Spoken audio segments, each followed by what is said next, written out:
ഇന്ന് കണക്കുകൾ പ്രകാരം ലോക ജനസംഖ്യയിൽ ഏറ്റവും കൂടുതൽ പ്രമേഹ രോഗികളുള്ളത് ഇന്ത്യയിലാണ്. ഇന്ത്യയിൽ തന്നെ കേരളത്തിലും. നമ്മൾ പ്രോപ്പറായിട്ട് കൺട്രോൾ ചെയ്യാത്തതുകൊണ്ടാണ് ഇന്ന് പ്രമേഹ രോഗികളുടെ എണ്ണം കൂടിക്കൂടി വരുന്നത്. ഫുഡ് മാത്രം കൺട്രോൾ ചെയ്തുകൊണ്ട് മാത്രം നമുക്ക് ഡയബറ്റീസ് കൺട്രോൾ ചെയ്യാൻ പറ്റില്ല.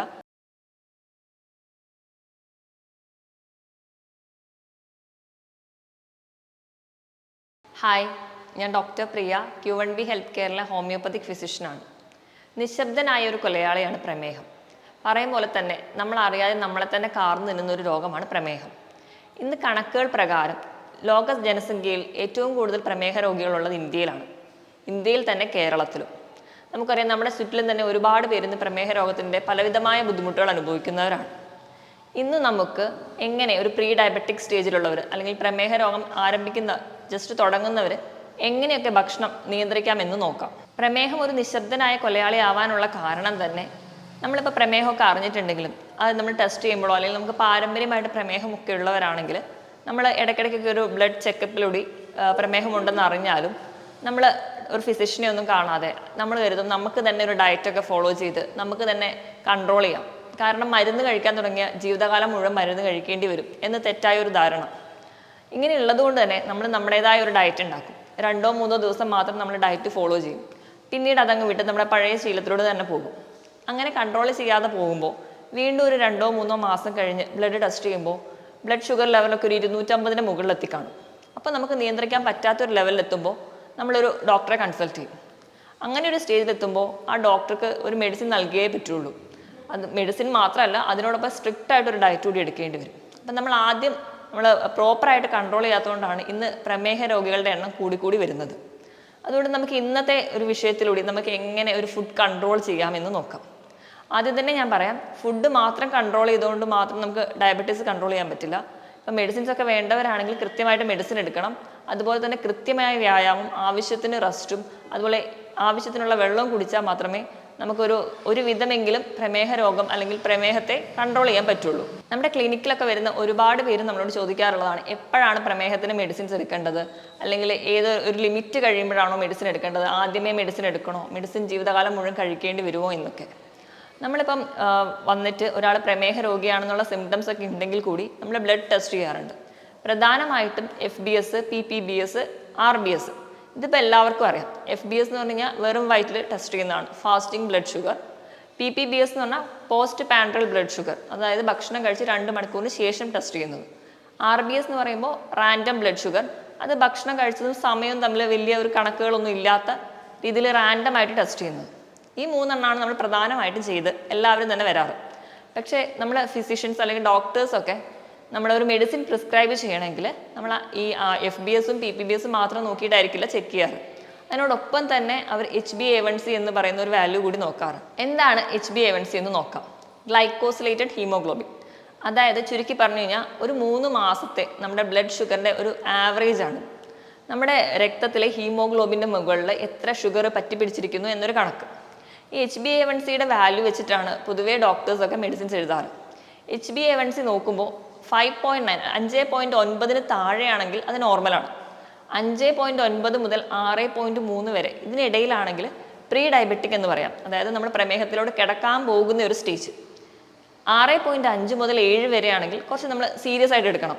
ചിലപ്പോൾ ചിലർക്ക് മെഡിസിൻസ് ഒന്നും വേണ്ടി വരില്ല, ചിലർക്ക് മെഡിസിൻസ് വേണ്ടി വരും. അതോടൊപ്പം തന്നെ നമ്മൾ സ്ട്രിക്റ്റ് ആയിട്ട് ഫുഡ് കൺട്രോൾ ചെയ്ത് കഴിഞ്ഞാൽ നമുക്ക് പ്രമേഹത്തെ നിയന്ത്രിച്ച് കൊണ്ടുപോകാൻ പറ്റും. ഇനി 7-ന് മുകളിലാണെങ്കിൽ സ്ട്രിക്റ്റ് ആയിട്ട് ഡയറ്റും എടുക്കണം, അതോടൊപ്പം തന്നെ മെഡിസിൻസിൻ്റെ ആവശ്യവും കൂടി ഉണ്ടാവും. ഒരു പ്രമേഹ രോഗത്തിലോട്ട് കിടക്കുന്നവർക്ക് അല്ലെങ്കിൽ ഒരു പ്രീ ഡയബറ്റിക് സ്റ്റേജിന് പറ്റുന്ന രീതിയിലുള്ള ഒരു ഡയറ്റ് എങ്ങനെയാണെന്ന് നോക്കാം. നമുക്ക് പ്രമേഹ രോഗത്തിൽ എന്തൊക്കെ കഴിക്കണം, എന്തൊക്കെ ഒഴിവാക്കണം എന്ന് പറയുന്നതിന് മുൻപ് എങ്ങനെ ഭക്ഷണം കഴിക്കണമെന്ന് നോക്കാം. നമ്മൾ മലയാളികൾ പൊതുവെ 4 നേരമായിട്ടാണ് ഭക്ഷണം കഴിക്കുക. രാവിലത്തെ അല്ലെങ്കിൽ ഒരു മോർണിംഗ് ബ്രേക്ക്ഫാസ്റ്റ്, ഉച്ചയ്ക്ക് ഒരു ലഞ്ച്, വൈകിട്ട് ഒരു ടീ ടൈം, അത് ഒരു സ്നാക്സ് ഒക്കെ, രാത്രി ഡിന്നർ. ഇങ്ങനെ 4 നേരമായിട്ടാണ് പ്രധാനമായിട്ടും ഭക്ഷണം കഴിക്കുക. ഇങ്ങനെ 4 നേരമായിട്ട് കഴിക്കുന്നതിന് പകരം തവണകൾ കൂട്ടുക. ഒരു 5-6 തവണയായിട്ട് ഭക്ഷണം കഴിക്കണം. അതുപോലെ തന്നെ ഭക്ഷണത്തിൻ്റെ ക്വാണ്ടിറ്റി കുറയ്ക്കുക. അതായത് നമ്മൾ കൂടുതൽ തവണ കൂട്ടുക, അളവ് കുറയ്ക്കുക. ഇങ്ങനെയായിരിക്കണം ഒരു ഡയബറ്റീസ് ആൾക്കാരുടെ പ്രോട്ടോക്കോൾ. ഇങ്ങനെ ഒരു പ്രോട്ടോക്കോളിൽ വേണം അവർ ഭക്ഷണം കഴിക്കാൻ. ഇനി എന്തൊക്കെ ഭക്ഷണം കഴിക്കാമെന്ന് നോക്കാം. നമ്മൾ രാവിലെ എണീക്കുമ്പോഴാണെങ്കിൽ നമ്മളെല്ലാവരും ചായയും കാപ്പിയൊക്കെ കുടിച്ചിട്ടാണ് ഒരു ദിവസം തുടങ്ങാറ്. രാവിലെ എണീക്കുമ്പോൾ തന്നെ ഇതിന് പകരമായിട്ട് 1-2 ഗ്ലാസ് ചൂടുവെള്ളം കുടിക്കാം. ഇപ്പോൾ ചായയോ കാപ്പിയോ നിർബന്ധമുള്ളവരൊക്കെ ആണെങ്കിൽ ദിവസം ഒരു 2 അല്ലെങ്കിൽ 3 മാക്സിമം അത്രയും പാലൊക്കെ ഒഴിച്ച് ചായ കുടിക്കാം. ഒരു കാരണം വെച്ചാലും മധുരം അടങ്ങിയ ഒരു വസ്തുവും ചായയിൽ ആഡ് ചെയ്യും. അപ്പം ചിലരൊക്കെയാണെങ്കിൽ പഞ്ചസാര ഇടും, ചിലർ ശർക്കര ആഡ് ചെയ്യാറുണ്ട്. അതുപോലെ പഞ്ചസാര, ശർക്കര, തേൻ പൂർണ്ണമായിട്ടും ഒഴിവാക്കണം ഇങ്ങനെ ഒരു പ്രീ ഡയബറ്റിക് സ്റ്റേജിലോട്ട് പോകുമ്പോൾ തന്നെ. അത് കഴിഞ്ഞ് നമ്മളൊരു 2 മണിക്കൂറിനുള്ളിലൊക്കെ തന്നെ ബ്രേക്ക്ഫാസ്റ്റ് കഴിക്കും. അപ്പം രാവിലത്തെ പ്രഭാത ഭക്ഷണം എന്ന് പറയുന്നത് നമ്മൾ പ്രധാനമായും കഴിക്കുന്നത് ഇഡ്ഡലി, ദോശ, അപ്പം, പുട്ട് തുടങ്ങിയ ഭക്ഷണങ്ങളൊക്കെയാണ്. അപ്പോൾ ഒന്നാമതായിട്ട് നമ്മൾ ഇഡ്ഡലിയുടെ കാര്യം അല്ലെങ്കിൽ ദോശയുടെ കാര്യം എടുക്കുകയാണെങ്കിൽ നമുക്കറിയാം അരി പുളിപ്പിച്ചുണ്ടാക്കുന്ന ഭക്ഷണമാണ് ഇഡ്ഡലി, ദോശ, അപ്പം ഒക്കെ. ഇങ്ങനെ അരി പുളിപ്പിക്കുന്ന സമയത്ത് ഗ്ലൈസീമിക് ഇൻഡെക്സ് കൂടുകയാണ്. എന്താണ് ഗ്ലൈസീമിക് ഇൻഡെക്സ്? ഒരു ഭക്ഷണത്തിൽ നമ്മൾ ഭക്ഷണം കഴിച്ചു കഴിഞ്ഞാൽ നമ്മുടെ രക്തത്തിലേക്ക് ഷുഗർ കൂടുന്നതിൻ്റെ ആ ഒരു ടൈമാണ് നമ്മൾ ഗ്ലൈസീമിക് ഇൻഡെക്സ് ആയിട്ട് പറയും. ഗ്ലൈസീമിക് ഇൻഡെക്സ് കുറഞ്ഞ ഭക്ഷണങ്ങളാണ് പ്രമേഹ രോഗികൾക്ക് ഏറ്റവും നല്ലത്. ഞാൻ പറഞ്ഞതുപോലെ അരി പുളിപ്പിച്ചുണ്ടാക്കുന്ന ഭക്ഷണത്തിനൊക്കെ ഗ്ലൈസീമിക് ഇൻഡെക്സ് കൂടുതലാണ്. അപ്പോൾ നമ്മൾ ആ വകയുള്ള ഭക്ഷണങ്ങൾ കഴിവതും കുറയ്ക്കാൻ വേണ്ടി ശ്രദ്ധിക്കുക. ഇപ്പോൾ ചിലർക്കൊക്കെ ഒരു ആഗ്രഹമൊക്കെ ഉള്ളവരാണെങ്കിൽ ഇടയ്ക്കൊക്കെ 2 അല്ലെങ്കിൽ 3 ഇഡ്ഡലി വരെയൊക്കെ കഴിക്കാം. ദോശയാണെങ്കിലും 2 അല്ലെങ്കിൽ 3 വരെയൊക്കെ കഴിക്കാം. ഇനിയിപ്പോൾ ഇതിൻ്റെ കൂടെ എന്തെങ്കിലും കറികളുടെ കാര്യം നമ്മൾ ആലോചിക്കണം. അപ്പോൾ കറികൾ ആലോചിക്കുമ്പോൾ കിഴങ്ങ് വർഗ്ഗങ്ങളൊന്നും തന്നെ ഉൾപ്പെടുത്താതിരിക്കുക. കിഴങ്ങ് വർഗ്ഗങ്ങൾ എന്ന് പറയുമ്പോൾ ചേന, ചേമ്പ്, അതുപോലെ കാച്ചിൽ, കപ്പ, ഇതൊക്കെ കിഴങ്ങ് വർഗ്ഗങ്ങളാണ്. അതുപോലെ തന്നെയാണ് ബീട്രൂട്ട്, ക്യാരറ്റ്. ഇവ പലർക്കും അറിയാത്തൊരു കാര്യമാണ്. ബീട്രൂട്ട്, ക്യാരറ്റ് ഒഴിവാക്കുക. കൂർക്ക, കൂവ, ഇതൊക്കെ കിഴങ്ങ് വർഗ്ഗങ്ങളിൽ പെടുന്നതാണ്. ഇതൊക്കെ മാക്സിമം ഒഴിവാക്കാൻ വേണ്ടി ശ്രദ്ധിക്കുക. ഇനിയിപ്പോൾ ഇഡ്ഡലിയൊക്കെ ഉണ്ടാക്കുമ്പോൾ തന്നെയാണെങ്കിൽ നമ്മൾ അരിയും ഉഴുന്നും കൂടെ ആഡ് ചെയ്തിട്ടാണ് ഉണ്ടാക്കുക. അപ്പോൾ ഈ പ്രമേഹ രോഗികൾക്ക് വല്ലപ്പോഴും ഇത് കഴിക്കണം എന്ന് ആഗ്രഹമുള്ളപ്പോൾ തന്നെ അരിയുടെയും ഉഴുന്നിൻ്റെ ആ ഒരു പ്രപ്പോർഷനിൽ ചെറിയൊരു മാറ്റം വരുത്തുക.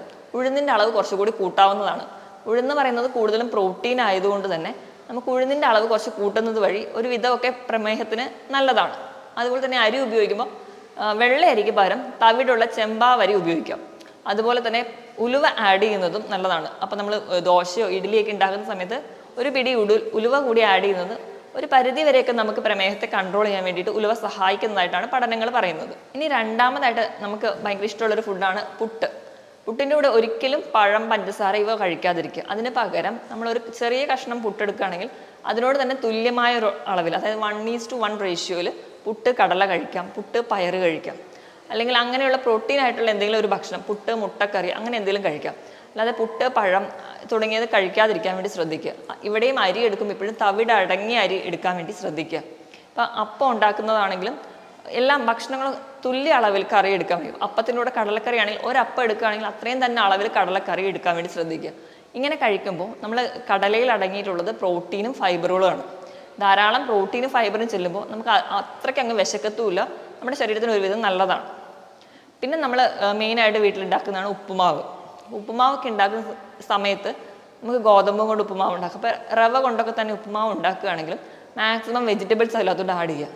അതായത് ഉപയോഗിക്കുന്ന ഗോതമ്പിൻ്റെയും റവേൻ്റെയും അളവിനോടൊപ്പം തന്നെ പച്ചക്കറികൾ ആഡ് ചെയ്യുക. അങ്ങനെ കഴിക്കുന്നതും ഒരുവിധം നമുക്ക് പ്രമേഹത്തെ കൺട്രോൾ ചെയ്യാൻ വേണ്ടി നമ്മളെ സഹായിക്കും. ഈ പറഞ്ഞ ഭക്ഷണങ്ങളെല്ലാം കഴിക്കുമ്പോൾ തന്നെ എപ്പോഴും ഞാൻ പറഞ്ഞതുപോലെ തന്നെ നിങ്ങൾ എടുക്കുന്ന ഫുഡിൻ്റെ അത്രയും തന്നെ ക്വാണ്ടിറ്റിയിൽ കറി എടുക്കാൻ വേണ്ടി ശ്രമിക്കുക. എപ്പോഴും ഒരു പ്രോട്ടീൻ റിച്ച് ആയിട്ടുള്ള കറികൾ രാവിലെ തന്നെ എടുക്കാൻ വേണ്ടി ശ്രദ്ധിക്കുക. മാക്സിമം ഈ ഭക്ഷണത്തിലൂടെ വീണ്ടും ഒരു ചായയോ കാപ്പിയോ കുടിക്കാതെ വെള്ളം തന്നെ കുടിക്കാൻ വേണ്ടി ശ്രദ്ധിക്കുക. ഇനി ഇത് കഴിഞ്ഞ് കഴിഞ്ഞാൽ നമ്മൾ നേരെ 11 മണിക്ക് ഒരു ടീ ടൈമാണ് മലയാളികൾക്ക് പ്രധാനമായിട്ടുള്ളത്. നമ്മൾ ഓഫീസിലൊക്കെ പോകുന്നവരാണെങ്കിൽ 11 മണിക്ക് ചായയോടൊപ്പം തന്നെ എന്തെങ്കിലും ഒരു എണ്ണക്കടികളാണ് കഴിക്കാറ്. ഈ ഒരു ശീലം നമ്മൾ മാറ്റിയിട്ട് ഒരു പ്രീ ഡയബറ്റിക് സ്റ്റേജിലാണെന്ന് അറിയുമ്പോൾ തന്നെ ഒരു ബൗൾ സാലഡ് എടുക്കുക. സാലഡ് എന്ന് പറയുമ്പോൾ നമ്മൾ ഇതിനകത്ത് കുക്കുംബറും അതുപോലെ തന്നെ തക്കാളി എല്ലാം അരിഞ്ഞിട്ടിട്ട് ഒരു ഇച്ചിരി ഉപ്പോ അല്ലെങ്കിൽ ഒരു ചെറുനാരങ്ങയൊക്കെ പിഴിഞ്ഞൊഴിച്ച് നിങ്ങൾക്ക് കഴിക്കാവുന്നതാണ്. മാക്സിമം ക്യാരറ്റ് ഒഴിവാക്കുക. ഇങ്ങനെ ഒരു ബൗൾ സാലഡ് ഉണ്ടെങ്കിൽ തന്നെ നമുക്ക് വയറ് നിറയും. അല്ലെങ്കിൽ നിങ്ങൾക്ക് നട്ട്സ് കഴിക്കാം. ബദാം, അണ്ടിപ്പരിപ്പ്, അല്ലെങ്കിൽ ഒരു കുറച്ച് നിലക്കടല, ഇവയെല്ലാം ഒരു പിടി കഴിക്കുന്നതാണെങ്കിൽ നിങ്ങൾക്ക് വലിയ ദോഷം ചെയ്യത്തില്ല. ഒരുവിധം നിങ്ങൾക്ക് പ്രോട്ടീൻ ആയതുകൊണ്ട് പ്രമേഹത്തെ നിയന്ത്രിക്കാനും പറ്റും. ഇനി നമ്മൾ മലയാളികൾ ഉച്ചനേരം അല്ലെങ്കിൽ നമ്മൾ ഊണ്, പ്രധാനമായും നമ്മളൊരു വിഭവ സമൃദ്ധമായിട്ടാണ് ഊണ് കഴിക്കാറ്. ഇനി മൂന്നാമത്തേതാണ് നമ്മുടെ ലഞ്ച് ടൈം. അത് നമ്മൾ മലയാളികൾ നല്ല കാര്യമായിട്ട് കഴിക്കുന്ന ഒരു സമയം, നമ്മൾ ഹെവി ആയിട്ട് കഴിക്കുന്നത് ഉച്ചഭക്ഷണമാണ്. നമുക്കിനി എങ്ങനെ ഒരു പ്രീ ഡയബറ്റിക്സിലുള്ളവർക്ക് ലഞ്ച് എങ്ങനെ മാനേജ് ചെയ്യാമെന്ന് നോക്കാം. നമുക്കൊരു പ്ലേറ്റ് മെത്തേഡാണ് പറയുന്നത്. പ്ലേറ്റ് മെത്തേഡ് എന്ന് പറയുമ്പോൾ 1/4 ഭാഗം നമ്മൾ അരി ഭക്ഷണങ്ങൾ കഴിക്കാം. അരി ഭക്ഷണം എന്ന് പറഞ്ഞാൽ തവിട് അടങ്ങിയ അരികൾ അല്ലെങ്കിൽ കുത്തരി ഉപയോഗിക്കാൻ വേണ്ടി ശ്രദ്ധിക്കുക. നിങ്ങൾക്ക് ഒരു പിടി വരെ ചോറ് ഉപയോഗിക്കാം. അതുപോലെ തന്നെ ഇപ്പോൾ ചോറിന് പകരം നിങ്ങൾക്ക് ചപ്പാത്തി ആണെങ്കിൽ 1-2 ചപ്പാത്തി കഴിക്കാം. പിന്നെ ഒരു 1/4 ഭാഗം എന്ന് പറയുന്നത് പ്രോട്ടീനാണ്. പ്രോട്ടീൻ എന്ന് പറയുമ്പോൾ നിങ്ങൾക്ക് മുട്ട ഉപയോഗിക്കാം, പയറ്, പരിപ്പ്, അങ്ങനത്തെ കടല, എന്ത് നിങ്ങൾക്ക് പ്രോട്ടീനായിട്ട് ഉപയോഗിക്കാം. അല്ലെങ്കിൽ പനീർ തുടങ്ങിയ ഇതൊക്കെ പ്രോട്ടീനേഷ്യസ് ഫുഡാണ്. ഇതൊക്കെ നിങ്ങൾക്ക് ഉൾപ്പെടുത്താം. ഇത് കഴിഞ്ഞ് ബാക്കിയുള്ള ഒരു അര ഭാഗം എന്ന് പറഞ്ഞാൽ പച്ചക്കറികൾക്ക് വേണ്ടിയിട്ട് ഉപയോഗിക്കണം. പച്ചക്കറികൾ നിങ്ങൾക്ക് സാലഡായിട്ട് ഉൾപ്പെടുത്താം, അല്ലെങ്കിൽ എന്നും നിങ്ങൾ ഇലക്കറികൾ ഉൾപ്പെടുത്താൻ വേണ്ടി ശ്രദ്ധിക്കുക. അതുപോലെ തന്നെ മൈക്രോ ഗ്രീൻസ് എന്ന് പറഞ്ഞാൽ നമുക്കറിയാം, നമ്മൾ ചെറുതായിട്ട് പയറും കടലയൊക്കെ മുളപ്പിച്ച് ഇപ്പോൾ എല്ലാവരും ചെയ്യുന്നതാണ്. നമ്മുടെ വീടുകളിൽ തന്നെ ഈസി ആയിട്ട് നമുക്ക് ടിഷ്യൂ പേപ്പർ വെച്ച് തന്നെ കൾട്ടിവേറ്റ് ചെയ്തെടുക്കാൻ പറ്റുന്ന ഒന്നാണ് ചെറുതായിട്ട് മുളപ്പിച്ച പയറ് കടല. ഒരു 2 ഇല വരുന്നവരെ അതിനെ വളർത്തിയിട്ട് ആ ഇലകൾ മുറിച്ച് തോരൻ വെക്കുക. 1-2 ഇഞ്ച് വരെ അതിന് വലുപ്പം വരുമ്പോൾ അത് മുറിച്ചിട്ട് നമുക്ക് തോരൻ വെക്കുക കഴിക്കും. അതിൽ ധാരാളം ആൻറ്റി ഓക്സിഡൻസും ന്യൂട്രിയൻസും ഒക്കെ ഉണ്ട്, ധാരാളം വൈറ്റമിൻസും ഉണ്ട്. അപ്പം ഇത് പ്രമേഹ രോഗികൾക്ക് വളരെ നല്ലൊരു ഫുഡാണ്. അപ്പം അങ്ങനെ കഴിക്കാം. അല്ലെങ്കിൽ നിങ്ങൾക്ക് മറ്റു പച്ചക്കറികളൊക്കെ തോരൻ വെച്ചിട്ടോ ഒക്കെ കഴിക്കാവുന്നതാണ്. അപ്പം മാക്സിമം ഒരു അര ഭാഗമെങ്കിലും പച്ചക്കറികളും സാലഡ്സും ഉൾപ്പെടുത്താൻ വേണ്ടി ശ്രദ്ധിക്കുക. ഇനി വൈകുന്നേരത്തെ ചായ എന്ന് പറയുന്നത് എല്ലാവർക്കും നിർബന്ധമുള്ളതാണ്. അപ്പം മാക്സിമം അത് ഒഴിവാക്കാൻ വേണ്ടി ശ്രദ്ധിക്കുക. അതിന് പകരം നിങ്ങൾക്ക് ഗ്രീൻ ടീ ഉപയോഗിക്കാം. അപ്പം അങ്ങനെ സ്നാക്സ് ഒക്കെ നിർബന്ധം അല്ലെങ്കിൽ ചായ നിർബന്ധമുള്ളവർക്കാണെങ്കിൽ നിങ്ങൾക്ക് ചായ ഉപയോഗിക്കാം. മാക്സിമം പഞ്ചസാരയോ ശർക്കരയോ തേനോ ഇതൊക്കെ ഒഴിവാക്കാൻ വേണ്ടി ശ്രദ്ധിക്കുക. അപ്പം ഇങ്ങനെ ഒരു സമയത്ത് നിങ്ങൾക്ക് നേരത്തെ പറഞ്ഞ പോലെ എന്തെങ്കിലും ഒരു ഫ്രൂട്ട്സ് കഴിക്കാം, ഏതെങ്കിലും ഒരു പഴവർഗ്ഗങ്ങൾ, ഏതെങ്കിലും ഒരെണ്ണം മാത്രം നിങ്ങൾ ഒരു ദിവസം വേണ്ടി കഴിക്കാൻ വേണ്ടി ശ്രദ്ധിക്കുക. ഇപ്പം നിങ്ങൾക്ക് എന്ന് പറഞ്ഞാൽ ഒരു പ്രമേഹം ഉണ്ടെന്നോർത്ത് അല്ലെങ്കിൽ പ്രമേഹം ഒരു ബോർഡറിലാണെന്നോർത്ത് എല്ലാ പഴവർഗ്ഗങ്ങളും ഒഴിവാക്കേണ്ടതില്ല. കാരണം പഴവർഗ്ഗങ്ങളിൽ ധാരാളം ആൻറ്റി ഓക്സിഡൻസും ന്യൂട്രിയൻസും നമ്മുടെ ശരീരത്തിന് ആവശ്യമായിട്ടുള്ള ഇമ്മ്യൂണിറ്റി ഒക്കെ തരുന്നത് ഈ ഫ്രൂട്ട്സ് ആണ്. അപ്പം നിങ്ങൾക്ക് ഒരു ദിവസം ഒരു ആപ്പിൾ കഴിക്കാം, ഒരു ഓറഞ്ച് കഴിക്കാം. അപ്പം ചെറുപഴമൊക്കെ ആണെങ്കിൽ ഒരുപാട് മധുരമുള്ള പഴങ്ങൾ കഴിക്കാതിരിക്കുക. മാക്സിമം ചെറിയ പുളിയുള്ളത്, വൈറ്റമിൻ സി ഉള്ള ഓറഞ്ച്, മുസംബി തുടങ്ങിയ ഫ്രൂട്ട്സുകൾ കഴിക്കാം. ആപ്പിള്, പേരയ്ക്ക തുടങ്ങിയ ഫ്രൂട്ട്സ്, തണ്ണിമത്തൻ ഇവയൊക്കെ നിങ്ങൾക്ക് കഴിക്കാവുന്നതാണ്. ഇതിനൊന്നും അതിന് മാത്രം ഒരു ഗ്ലൈസീമിക് ഇൻഡെക്സ് ഇല്ലതാണ്. അപ്പം നിങ്ങൾക്ക് ഏതെങ്കിലും ഒരു ഫ്രൂട്ട് ഈ ഒരു സമയത്ത് കഴിക്കാം.